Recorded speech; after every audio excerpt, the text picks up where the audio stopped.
In this video, we'll talk you through the key things you need to know about using workflows within Xenios. Let's start by explaining that Xenios workflows are state-based. In other words, each workflow has a series of stages that it must move through to be completed. We call these stages states, and they are configurable for each different type of workflow.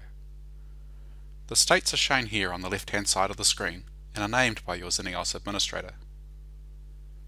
They change colour to show you the current state, the states that have completed, and which ones have not started yet.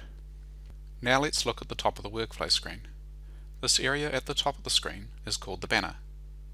At the top of the banner is the name of the workflow type, for example, job, case, or leave request. Underneath that is the description field. The exact text you see here will depend on how your administrator configures the workflow. The key thing to note that this description is made up from a concatenated string of fields contained within the workflow screen, and that it is used for searching on the description field from search screens or when searching for workflows in selectors. So any field that is included in the description can be used to search for workflows. Moving over to the right hand side of the banner, we see a group of icons. The exact icons displayed here will change based on whether you are on a new workflow screen or are viewing an existing workflow or are editing a workflow. Let's look at each one of these. When creating a new workflow, there are three save icons shown. The one on the right with just the disk is a straight save. This simply saves your workflow and leaves you on the workflow screen. The next disk icon with the cross on it is save and close.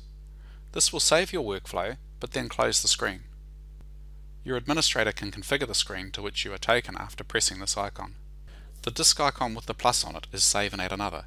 This will save the current workflow and open up a new workflow screen for you to add another workflow with the same type. Note that rolling over each icon will tell you what it does.